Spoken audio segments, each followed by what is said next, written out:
Vamos a buscar en Isaías 14. 14, 12. Del 12 al 15. ¿Leo? Sí. ¿Cómo caíste del cielo, oh lucero, hijo de la mañana? Cortado fuiste por tierra, tú que debilitabas a las naciones. Tú que decías en tu corazón, subiré al cielo, en lo alto, junto a las estrellas de Dios levantaré mi trono, y en el monte del testimonio me sentaré, a los lados del norte. Sobre las alturas de las nubes subiré y seré semejante al Altísimo. Mas tú derribado eres hasta el Seol, a los lados del abismo. Bien. Y también Ezequiel 27. Vamos del 11 al 17. 11 al 17. Ah, no, 28, perdón, me equivoqué. 11. Vino a mí palabra de Jehová diciendo: Hijo de hombre, levanta endechas sobre el rey de Tiro y dile: Así ha dicho Jehová el Señor: Tú eras el sello de la perfección, lleno de sabiduría y acabado de hermosura. En Edén, en el huerto de Dios, estuviste. De toda piedra preciosa era tu vestidura, de cornelina, topacio, jaspe, crisólito, berilo y ónice, de zafiro, carbunclo, esmeralda y oro. Los primores de tus tamboriles y flautas estuvieron preparados para ti en el día de tu creación. Tú, querubín grande, protector, yo te puse en el santo monte de Dios. Allí estuviste, en medio de las piedras de fuego te paseabas. Perfecto eras en todos tus caminos desde el día que fuiste creado hasta que se halló en ti maldad. A causa de la multitud de tus contrataciones, fuiste lleno de iniquidad y pecaste. Por lo que yo te eché del monte de Dios y te arrojé de entre las piedras del fuego, oh querubín protector. Se enalteció tu corazón a causa de tu hermosura.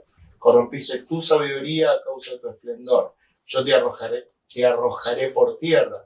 Delante de los reyes te pondré para que miren en ti. Ok. Fíjese un detalle.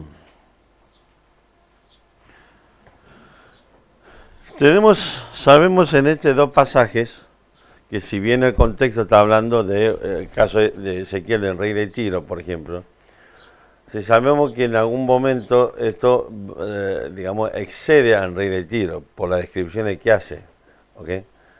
Y la opinión, digamos, sí, no general, la opinión unánime que esto, digamos, excede y está hablando de Satanás. En un caso, no está hablando acerca del nacimiento o la creación de Lucero, que no era Satanás. Porque vieron que hay una pregunta capciosa dando vuelta por ahí, dice que Dios creó a Satanás, entre comillas. Los sectores conservadores, los reformistas, es una muy mala traducción e interpretación de un pasaje de Isaías, casualmente. Entonces el tema es que dice que una mala traducción pretende que Dios creó el mal, utilizando un pasaje de Isaías, creo que 54, algo así.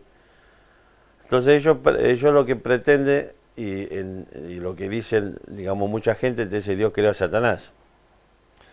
La realidad es que Dios no creó a Satanás, Dios creó a Lucero. O sea, Lucero decidió, entre comillas, o sea, no entre comillas, decidió en su paso hacia el lado oscuro de la fuerza, como Anakin Skywalker se transforma en Darth Vader. Pero bueno, volviendo a lo nuestro, el tema es esto: Dios no creó a Satanás, Dios creó a Lucero, y acá tenemos Génesis en Ezequiel, donde nos relata el nacimiento o la creación de Lucero con el sello de la perfección, y que precisamente dice Ezequiel que a causa de los, digamos, los términos en que fue creado, este hombre se corrompió. Ahora la pregunta es ¿por qué? Isaías 14 nos habla precisamente acerca del proceso de transformación, si se quiere, de Lucero en Satanás. ¿Ok? Y en ese proceso de transformación aparece alguna cosa interesante. Volvamos a Isaías 14. Fíjese que acá empieza el proceso de transformación, porque el versículo 12 comienza diciendo: ¿Cómo caíste del cielo, oh lucero? ¿Ok? Y en el 13 aparece ya lo que había en el corazón de Lucero, tú que decías en tu corazón. ¿Ok? Fíjese que, digamos, cómo ya se formó, entre comillas, la oscuridad en el corazón de Lucero, cuando decidió encumbrar o empoderar a algo que no es Dios. ¿Ok? Y lo que decidió él empoderar es a sí mismo. Porque fíjense, si usted lee el versículo 13 es interesante. 5 veces aparece la palabra yo. ¿Ok? Dice, tú que decías en tu corazón, primero, yo subiré, no está acá, pero evidentemente está hablando él, ¿sí? Yo subiré al cielo, en lo alto, junto a las estrellas de Dios, yo levantaré mi trono, y en el monte del trono yo me sentaré, al orar del norte, sobre las alturas de las nubes yo subiré, y yo seré semejante al Altísimo. Es decir que la pretensión de Lucero es ser Dios y sentarse en el trono de Dios. Ezequiel nos dice que fue puesto, digamos, en el monte de Dios. ¿Para qué? ¿Cuál era la función de los seres espirituales o angelicales? Era ministro de Dios. Ellos estaban para servir a Dios y la función de ellos, entre otras cosas, usted saca la palabra ángel, ángelus en griego significa mensajero, ¿ok? Y era precisamente los mensajeros de Dios. Satanás fue puesto, o Lucero, fue puesto para ministrar, servir delante de Dios, en la misma presencia, estaba, digamos, bien cerquita de Dios, entre comillas. Fue en el monte de Dios que fue colocado, nos dice Ezequiel capítulo 28. Pero no solamente no conforme con eso, sino que él quería estar sentado sobre el trono de Dios. ¿Ok? 5 veces Satanás, o Lucero, dijo, él, digamos, su pretensión era el encumbramiento de sí mismo para ser semejante a Dios. Y la pregunta es, ¿por qué hizo eso? ¿Había una razón particular que él lo motivó a hacer eso? ¿La Biblia tiene alguna revelación al respecto? ¿Sí o no? ¿Por qué es que él, de alguna forma, para decir de una forma, decidió proteger su yo? Indudablemente, de alguna forma, el concepto es que la única forma que él podía escapar de algo si era Dios. ¿Se entiende un poco la idea? Ok, vamos a Hebreos capítulo 1. Fíjense, ¿se acuerdan cuando tocamos este capítulo 1 de Hebreos acerca de la última revelación de Dios? Hebreos es muy claro en cuanto a, capítulo 1, en cuanto a que Dios no va a haber más revelación de parte de Dios. ¿Ok? La última revelación fue a través de su Hijo Jesucristo. Y yo esperaba que alguno me diga, para. Pero entre Cristo y Juan pasó 60 años promedio. ¿Y qué pasó? ¿Cómo no era que la última revelación fue a través de Cristo? Y nadie me vino a preguntar eso tampoco. Porque fíjese que Hebreos capítulo 1, versículo 1 comienza diciendo, Dios habiendo hablado muchas veces y de muchas maneras, ¿se acuerdan? Esto significa que en parte y en cuotas, ¿sí? Un poco lo que está. En otro tiempo a los padres, por los profetas, en estos postreros días, nos ha hablado por el Hijo, a quien constituyó heredero de todo y por quien asimismo hizo el universo. Ahora, ¿se acuerdan? Decimos que nos ha hablado por el Hijo, el concepto, ¿sí? Por el tiempo verbal, significa ni más ni menos que nos habló por el Hijo para no hablar más. O sea, esto es la última vez que Dios va a hablar y se va a revelar con el hombre. Después de Cristo no va a haber más comunicación ni revelación de Dios para con el hombre, ¿ok? Así que este es el concepto, digamos, de la palabra de Dios.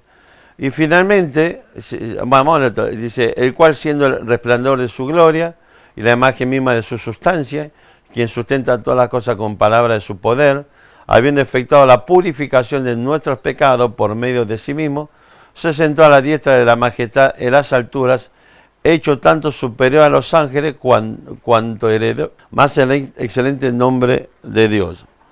Fíjese lo siguiente, a partir del versículo 5, lo que el escritor de Hebreo va a hacer algo que es en anticipación, si se quiere, el capítulo 2. Vamos al capítulo 2. Fíjese que dice, versículo 1, por tanto, es necesario que con más diligencia atendamos a las cosas que hemos oído, no sea que nos deslicemos. Porque si la palabra dicha por medio de los ángeles fue firme y toda transgresión y desobediencia recibió justa retribución, ¿cómo escaparemos nosotros si descuidamos una salvación tan grande, la cual habiendo sido anunciada primeramente por el Señor, nos fue confirmada por los que oyeron, testificando a Dios juntamente con ellos, con señales, prodigios y diversos milagros y repartimiento del Espíritu Santo según su voluntad? Bueno, el versículo 3 y 4 tiene que ver con el tema que vamos a compartir en exclusividad, ¿ok? Si quieren analizar un poco por ese lado. Pero ustedes si se fijan en el versículo 2, dice, porque si la palabra dicho por medio de los ángeles fue firme, lo que hace a partir del versículo 5 del capítulo 1, el escritor de Hebreos lo que va a hacer es explicarnos por qué Cristo es superior a los ángeles. Y después te dice, si la palabra dicho por los ángeles firme, imagínate si la revelación fue a través de su Hijo Jesucristo. Y esto tiene que ver con el contexto del libro de Hebreos, recuerden, que era un problema de los cristianos, digamos, de origen judío, ante la persecución, y entre otras cosas, no solamente persecución de lo que tiene que ver con, digamos, el Imperio Romano, cosas por el estilo, sino fundamentalmente tiene que ver con experiencias de los creyentes, de algunos como por ejemplo, digamos, vieron cuando uno tomó decisión, llega a su casa y recibe bullying, ¿okay? De parte de padres, hermanos, quien sea. En el caso de ellos era mucho peor. Imagínense, de origen judío, y lo que era para un judío que a algunos de sus hijos se les ocurre ser cristiano. Máxime que todavía está digamos, fresca en la memoria mucho seguramente, que en algún momento los judíos, digamos, han recibido la autorización, si se quiere, o la venia de las autoridades romanas para que ellos salgan a perseguir, como dice Hechos capítulo 9. ¿Se acuerda que Pablo había recibido carta de la autoridad sacerdotal en Jerusalén para ir a buscar y meter en cana a todos los que eran del camino, hablando de Cristo, precisamente de los creyentes? Entonces esta gente, imagínense el tipo de aflicción que tenía, no solamente de persecución externa, sino internamente parte de sus familias, sus amigos, cosas por el estilo. Y ante este nivel de aflicción, muchos estaban considerando regresar a los viejos rudimentos. Entonces el escritor de Hebreos lo que está diciendo es, ¿sí? Lo que le está diciendo a esta gente es que, mire, ustedes llegaron a algo mejor, y esta es la palabra clave de todo el libro de Hebreos. Entonces empieza a explicar precisamente por qué Cristo es mejor que. Entonces, y da una serie de argumentos, entre otras cosas. ¿Sí? Cristo es el mediador de un nuevo y mejor pacto, es el sumo sacerdote según una nueva orden, que la orden de Melquisedec, que el sacerdocio arónico era un pacto que se estaba terminando, que el sacrificio del orden arónico no servía para nada, en cambio el sacrificio de Cristo es, digamos, es una vez para siempre y hace perfecto a todos los que llegan a Él, y así sucesivamente. Y ya, ¿se acuerdan cuando vimos este tema en esa predicación? El escritor de Hebreos ni siquiera hace una introducción como habitualmente pasa en las epístolas. Cuando dice yo, o sea, Pablo, digamos, qué sé yo, siervo de Jesucristo, a todos los santos que están en tal lugar. Acá el tipo larga y directamente dice, mire muchachos, esto es así, ¿ok? Ya, olvídese, la última revelación que recibe de Dios es a través de Cristo, de Jesucristo, y esto es mejor que todo, y empieza a explicar. Entonces, lo primero que hace es, porque después va a hablar digamos, en versículo capítulo 2, la palabra dicho por los ángeles se firma, imagínense, estamos hablando, o sea, es para darle certeza, ¿sí?, a estos creyentes acerca de la firmeza de la revelación que Dios da a través de Jesucristo. Entonces, antes de decir que la palabra dicho por los ángeles firma, empieza a explicar que Jesucristo, ¿sí?, el Hijo de Dios, porque comienza precisamente con la cita, en el versículo 5, la cita a unos salmos mesiánicos, que es el Salmo 2, dice, porque al cual de los ángeles Dios dijo, el 1.5, jamás mi hijo eres tú, yo te he engendrado hoy. Es decir que está hablando precisamente Cristo es el Mesías. Evidentemente este Hijo de Dios es un título mesiánico, entre otras cuestiones. ¿Ok? Entonces ya comienza diciendo quién es Jesucristo y empieza a dar todo una serie de, digamos, citando varios salmos, explicando acerca de la superioridad de Cristo a los ángeles.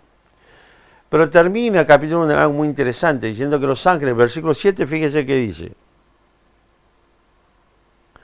Dice, ciertamente los ángeles, dice, el que hace a sus ángeles espíritu y a sus ministros llama de fuego. ¿Ok? O sea que, dice, fíjese que lo que está en el versículo 7 está planteando otra vez cuál es la función de los ángeles. Eran personas o seres que fue creado para ministrar, o sea que ellos, los ángeles están al servicio de Dios, ¿ok? Por lo tanto, el Hijo de Dios, siendo Dios, iba a ser superior a los ángeles porque los ángeles están a su servicio. Y esto tiene que ver también con Mateo capítulo 4, con, si usted lee todo el contexto de la tentación de Cristo, termina diciendo que los ángeles vinieron y le sirvieron, ¿ok? Entonces, pero además revela algo muy interesante, que los ángeles, Dios no constituyó a los ángeles solamente para servir a Dios. Fíjese lo que dice el versículo 14, 1:14. Alguien que lo lea. ¿No son todos espíritus ministradores enviados para servicio a favor de los que serán herederos de la salvación? Ok. Hebreo nos dice que los ángeles no solamente dice son espíritus ministradores, pero no solamente para Dios, sino enviados para qué cosa? Para servicio a favor de todo lo que serán herederos de la salvación. Es decir, que Dios dispuso que los ángeles fuesen nuestros servidores. Y la realidad, sin entrar en detalle, el concepto no habla solamente de, digamos, de la salvación, del tiempo inicial de la salvación, ¿sí? Apunta también hacia el tiempo de la glorificación. Fíjese esto, lo que decíamos al principio. Dios diseñó la creación a la medida del hombre. O sea, en el plan de Dios, el ser humano, ¿sí?, ocupa un lugar de privilegio delante de Dios, de manera que aún los ángeles fueron enviados o fueron destinados para nuestro servicio. Y esto también lo vemos en qué.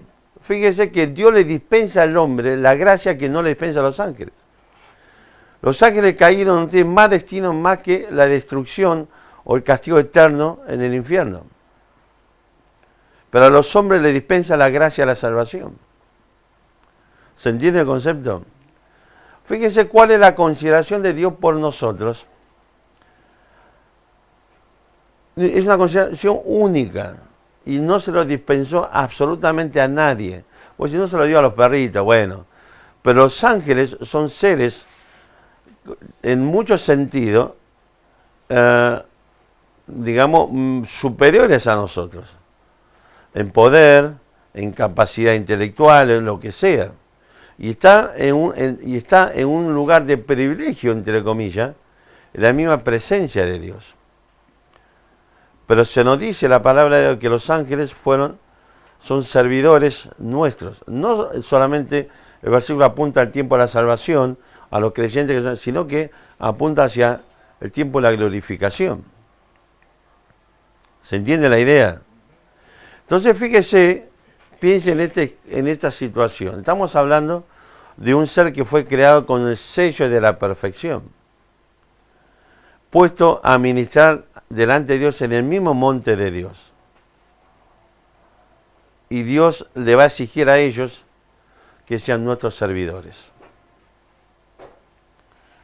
¿Se entiende el concepto? Si esto es correcto, entonces entiendo por qué está Isaías 14, cuando 5 veces Satanás dice, termina diciendo, seré semejante al Altísimo. Porque al único ser que el ser humano debe rendir culto, pleitesía, obediencia y servicio es a Dios. Jamás se nos manda a adorar a los ángeles. A ver, así que, si estoy entendiendo bien, la mente de Satán en su corazón, ¿sí? Digamos, por eso se dice que habla respecto a Satanás, ¿sí? Digamos que hubo precisamente orgullo en su corazón. ¿Ok? El punto es que él entendió algo. La única forma que él podía liberarse es servir a seres inferiores. Por lo tanto, podía recibir adoración. Si fíjese la tentación de Adán y Eva, fíjese la tentación de Cristo, él demandó precisamente ser adorado. Era que si él se transformaba en Dios. ¿Se entiende la idea? Así que si usted empieza a atar esto, y vamos a entender por qué motivo es que ocurrió lo que ocurrió en el corazón de Lucero. ¿Cómo dice eso de la adoración de Dios? ¿Cómo ella dijo? Porque fíjate un detalle. Esto será algo así, imagínate esta situación. Tenemos a Rockefeller, ¿ok? O Bill Gates o quien sea. Y entonces, tenemos a un pobre mendigo, pordiosero, lleno de, digamos, enfermo, sucio, lo que sea. Y vos estás acostumbrado, ¿sí?, a estar en la cumbre. Y de golpe alguien te dice, no. Estás equivocado, estás en la cumbre, pero vos no estás acá porque, digamos, entre comillas, para tener privilegios, sino estás acá porque para servir a ese pordiosero que está hecho percha, tirado a la calle, sucio, enfermo, cosas por el estilo. Tu función es para bañarlo, alimentarlo, lavar sus heridas y no sé una cuanta cosa más. Vamos a ser honestos. ¿Cuántos estarían dispuestos a hacerlo? De corazón. O sea, humanamente hablando. Ahora, el ser humano, fíjate lo siguiente. Al ser humano nosotros, a la única persona que se nos exige, se nos demanda, a quien debemos realmente respetar y adorar y alabar y estar y postrarnos delante de esa persona es a Dios. O sea, jamás se nos enseña que los ángeles, por más poderosos que sean, podían, digamos, iba a ser persona que iba a recibir nuestra adoración y nuestro culto, entre comillas. La exigencia o el mandato de la palabra de Dios es que de alguna forma, para decirlo de alguna forma, el único que está por encima de nosotros es Dios. ¿Ok? Y lo que decíamos recién, al único ser creado a quien Dios le dispensó la gracia salvadora es al ser humano. A los ángeles no, los ángeles que han caído y cayeron y se acabó la historia. Parte de los ángeles caídos están libres dando vueltas por ahí, ¿sí? Lo que habla la Biblia acerca de, por ejemplo, de los gobernadores, el príncipe de la potestad del aire, no sé qué cosa, las suegras y así. Bueno, esos son todos los ángeles caídos que están sueltos. Pero también se nos enseña en 1 Pedro y en Judas que hay ángeles caídos que están encanados. No sabemos por qué. Bueno, esto es otro tema. Hay gente que lo relaciona con Génesis 6, pero bueno. Entonces, no saben por qué, pero hay un grupo que está encanado. Pero ellos no tienen otro destino, o sea, ya no tienen ninguna otra oportunidad de redención. Los ángeles caídos que cayeron, no hay otro lugar, no hay otro destino más que el castigo eterno del infierno. ¿Ok? Pero al hombre, a pesar de nuestro pecado, se nos ha dispensado la gracia de la salvación. ¿Se entiende la idea? Y no solamente eso, Dios dice que le dice a sus ángeles, a esta gente tenés que servirlos. ¿Se entiende el concepto? Entonces, indudablemente Don Sata entendió algo, Lucero entendió algo. Si yo quiero escapar a servir a esta gentuza inferior a mí, yo tengo que ser Dios. Porque es la única forma que él recibiría la adoración del hombre, si es Dios. ¿Se entiende la idea? La idea es que para que Satanás no nos llegue a servir a nosotros, él tenía que ser como Dios para que le sirviéramos a él. Exactamente. Pero la pregunta es, ¿por qué yo tengo que hacer eso? Porque vieron que pasa. ¿Cuántas veces nos pasa en la vida que él te dice, miren entre los creyentes, como pasa habitualmente, que no queremos, sentimos que servir a tal o a fulanito es alguna forma, entre comillas, ser tratado como alguien menor, entre comillas. Fíjate un detalle. Los creyentes en las iglesias en general, ¿qué es lo que buscan? El reconocimiento. Quiere que, es lo que siempre digo, nadie quiere agarrar la escoba, todo el mundo quiere agarrar el púlpito. Satanás, para no ser menos que los hombres, para no tener que servir al hombre, tiene que ser Dios.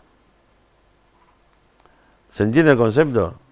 Satanás dice, yo para no servir, para no ser menos que, para recibir el reconocimiento de los inferiores, ¿qué tengo que hacer? Tengo que ser Dios. Es la única forma que puedo escapar a esta encerrona que Dios los ha puesto, entre comillas, de tener mayor capacidad, pero servir a que tiene menos capacidad, de ser persona que está más cerca de Dios, por lo tanto debe tener más privilegio, pero Dios le da mayor gracia a estos seres inferiores en el concepto. Entonces, si yo quiero recibir reconocimiento de estos seres inferiores, ¿qué tengo que hacer? Porque Dios no le permite al hombre reconocer o adorar a estos seres superiores, sino solamente a Dios. Entonces, ¿cómo hago yo para escapar de esta situación? Y seré semejante al Altísimo. Entonces, si Él puede ser semejante al Altísimo, sentado en el trono de Dios, Él recibiría la adoración nuestra, Él no tendría la obligación de, entre comillas, de ser puesto a nuestro servicio. ¿Se entiende el concepto o no, más o menos? Esto básicamente es el concepto. Entonces, lo que Satanás de golpe entendió, o lo que apareció en su corazón, es su orgullo, es la exaltación de sí mismo. Una vez que yo llegué a una iglesia, después de muchos años, de haber fundado 2 iglesias, de haber pastoreado 2 iglesias, de estar casi, entre comillas, copastoreando una 3ª iglesia, de tener un ministerio público muy reconocido. Finalmente me fui a otra iglesia y el pastor de la iglesia me dijo, ¿vos querés venir acá? Bien, pero vos no sos nadie. Acá ningún título vale, acá no me traiga tu pergamino, empezá desde abajo como todo el mundo. ¿Sabe qué hice? Como entendí que era la voluntad de Dios que yo tenía que estar ahí, acepté las condiciones. Entonces, este es el punto central. No estoy haciendo autobombo, quiero que me entienda esto. Ni estoy haciendo, digamos, autoexaltación. Pero este es el punto central. Porque en la misma iglesia llegó un día un hermano, entre comillas, con ningún pergamino, para los 2 meses, no a los 2 meses, pero un poco tiempo, estaba confabulando para arrancar al pastor, porque él consideraba que podía estar en su lugar. Esto es literal, ¿eh? Y estaba confabulando este negro. Y conozco otro caso, donde después de estar deambulando en muchas iglesias, cayó a la iglesia de un pastor amigo, y el negro tuvo un serio problema familiar matrimonial, y no por culpa de él, honestamente, era la mujer que había que matarla, y de hecho finalmente la mujer se fue a la iglesia y la iglesia siempre cuidó y protegió a su pastor, la verdad, correctamente. Y este negro aprovechó esa volada, un momento de crisis, propuso que al pastor le dé una licencia y él se quede al frente. En otra palabra, estaba proponiendo un golpe de Estado. Así que, ni más ni menos, ¿ok? Esto era el tema. Es decir, después lo vamos a ver, nosotros, Satanás, cuando nosotros, en la naturaleza corrompida, tenemos todo el sello y tenemos todo el ADN de Satanás. Y de hecho, la propuesta que Satanás le hace a Adán y Eva es lo mismo que él quiso hacer con Dios. Pero lo hace a través de Adán y Eva para lograr que esos seres inferiores a quien Dios mandó a servir, ahora los sirva y adore a Él. ¿Ok? Así que mañana vamos a llegar a este punto, pero fíjese que este es el concepto. La razón por la que Satanás se rebela contra Dios es porque desplaza a Dios de su corazón para encumbrar su yo, la exaltación de sí mismo. Porque era la única forma que él tenía para no ser menos que y servir a gentes inferiores y menores a él. Y fíjese que uno de los grandes problemas que tenemos en la iglesia es que los hermanos, los creyentes, les cuesta servir a quienes consideran, y es terrible, inferiores. Y lo que siempre cuestiona, una de las formas de que se manifiesta esta actitud de superior e inferior es el racismo. En las iglesias existe muchísima xenofobia. El cristiano trae del mundo la xenofobia. Fíjese que es común escuchar a los creyentes hablar en contra de los paraguayos, de los bolivianos, de los negros, de esto. Estoy cansado de escuchar cosas, pero es terrible. Y se escucha, quizá en Córdoba no tanto, pero en Buenos Aires es muy común este tipo de situaciones. ¿Ok? La nacionalidad, la raza, es una creación humana, del ser humano, del hombre caído, no es de Dios. Y nosotros queremos traer la división del hombre a la iglesia. ¿Por qué? Porque nos sentimos superiores. ¿Se entiende la idea? O sea, vean cómo está el ADN del hombre caído, ¿sí? La genética de Satanás. Así que terminamos solamente con esta idea. Isaías 14 describe lo que estaba en el corazón de Satanás o de Lucero al momento que, quizás, no sé, ese momento después lo que sea, y seguramente, ¿sí?, una tercera parte de los ángeles sintieron lo mismo porque siguieron a Satanás en su rebelión. ¿Sí? Así que fíjese que lo que Satanás lo primero que quiso, ¿qué es? Bueno, yo tengo que ser como Dios para escapar de esto. Cuando fue entre comillas descubierto, para decirlo de alguna forma, ¿qué es lo que hizo? Provocó una rebelión contra Dios, un golpe de Estado. ¿Sí? Y se nos describe en la Biblia, ¿sí?, el conflicto, la lucha que hubo a raíz de eso, hasta que finalmente fue derrotado. Fíjese lo que el diablo está haciendo. Entonces, la próxima vez que usted piense en alguna de estas cosas le viene a la cabeza, sepa que usted está manifestando simplemente lo que es la genética de Satanás que colocó en nosotros a causa del pecado de Adán. ¿Se entiende un poco la idea? Y usted va a descubrir en ese contexto, o en esta idea, la rebeldía de nuestros hijos contra los padres. Porque en el fondo, lo que busca es ni más ni menos un golpe de Estado. Ellos quieren ser quienes mandan, lo que toman las decisiones, no papá y mamá, entre otras cosas. ¿Ok? Entonces, analice y traten de conversar en el día de hoy, traten de profundizar este concepto. Mañana vamos a tratar de redondear y cerrar un poco esta idea. ¿Se entendió? ¿Quedó claro un poco la idea hasta acá o no? Bueno, y ahora vamos a profundizar todo esto y vamos a ver un poco realmente, espero llegar mañana, entonces vamos a tratar de ver cómo realmente, digamos, Satanás desarrolla, o sea, lo que es, quiso ser Dios, no pudo, se rebeló contra Dios, perdió. ¿Sabe qué hizo? Vino por nosotros, ni más ni menos, para conseguir lo que no consiguió antes. ¿Se entiende la idea?